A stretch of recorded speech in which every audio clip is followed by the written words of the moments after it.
Good morning, students. Come, let's read a very interesting story today. Now, we all are very much fond of listening to fairy tales, right? But today's tale is all about a very special fairy. Let's see, who is she? Now, the name of the story is A Fairy with Horns.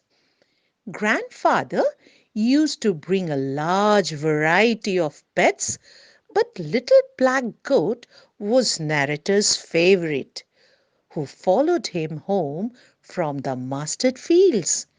Every year, before the monsoon rains came, the little song river was a narrow stream.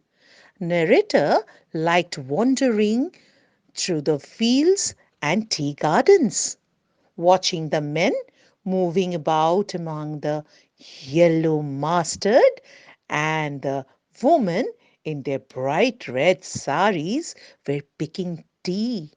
Just imagine how wonderful scene it is.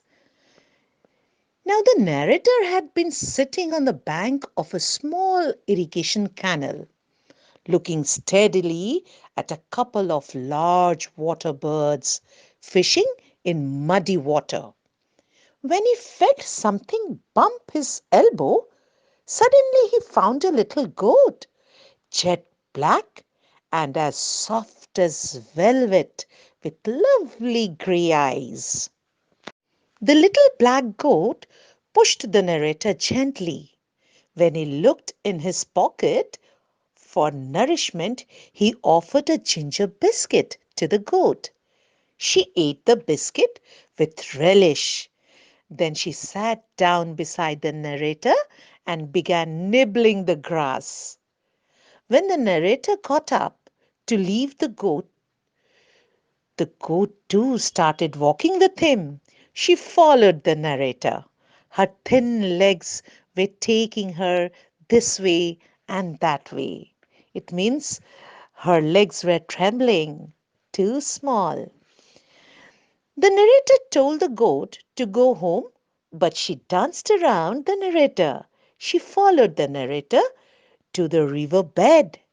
It was obvious that her trembling legs would not stand to the current, so he took her in his arms and carried her across the stream. When he set her down, she remained by his side, rubbing against his legs.